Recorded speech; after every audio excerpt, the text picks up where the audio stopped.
Hi, this is Christine Lang, a medical intuitive. I wanted to ask you a question. We all know that stress makes conditions worse. Do you know which stressors that you have make your symptoms worse?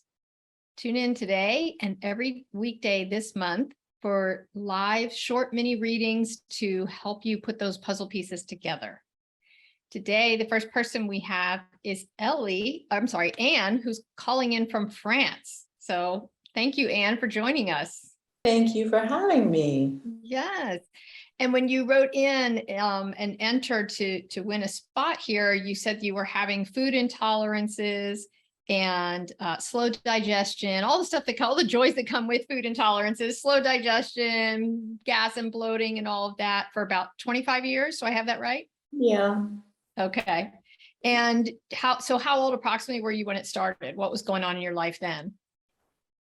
For me, it started, I was around 25 and I was, maybe 23 or so. I had a long trip, over a year of living in South America. I came back and it became very clear that certain things didn't digest anymore. And finally, but I really wasn't sure what. I had some clue it might be gluten, but still not sure. Okay. And then I was working with birds, and it was extremely stressful for me. And at that point, everything crashed. Did you say working with birds? Yeah, which sounds really fun. And wonderful, and was so idealistic. It was conservation, but the idea is to trap them in a little mist net. You have a little bird, and then you give it a band and a number, and so it can be tracked, and so you can say what's happening to it. But the birds don't enjoy this process at all. I wouldn't imagine. No, and so I didn't enjoy the process at all either. Gotcha. And that's when things really just fell apart. Okay. So let me connect to your spirit and just sort of see what she wants to say about this. Your spirit said that this quest that now looks like food intolerances, but I think was issues with food before that. Started, she said, when you were young, because your ego came up with the idea that if you were just perfect enough, everything would work out for you. And it was this quest to do the perfect thing and be the perfect version of yourself. So it's not like you were trying to be Superman per se or president of the United States. You were trying to be the most perfect version of yourself that you could be. And you had these really high goals for yourself and kept striving to meet those.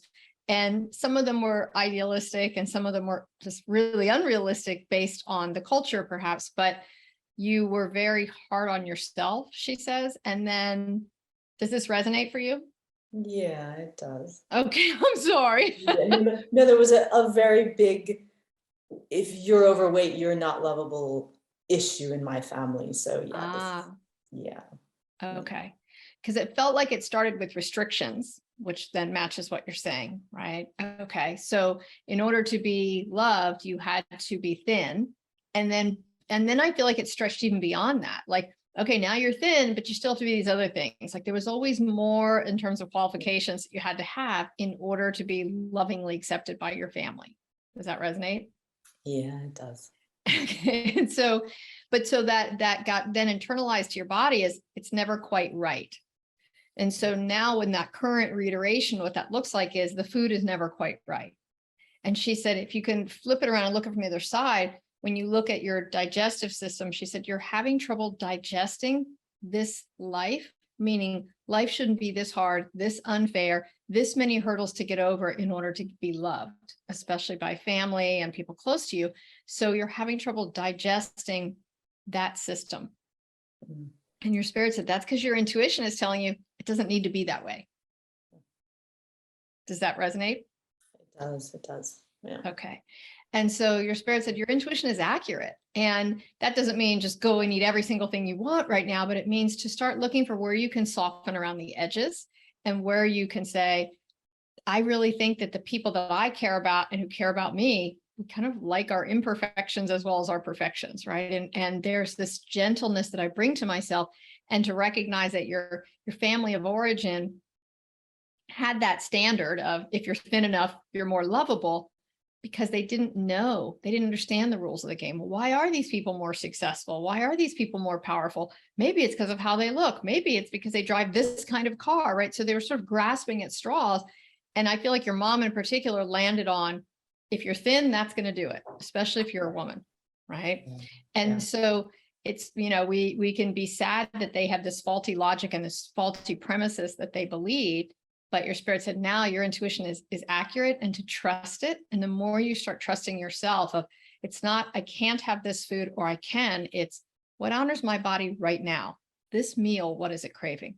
And if you can plug back into your own intuition, I feel like a lot of those food intolerances are going to drop away, and that digestive system is going to improve, because what you're reacting to is the disempowerment that was done to you and that you've continued to do to yourself.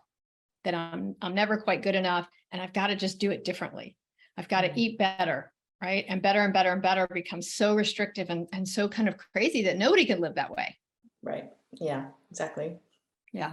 And so I think looking for, does it feel empowering or disempowering? When you're thinking about food, when you're thinking about eating, let's just keep using your intuition to lean you towards what feels empowering.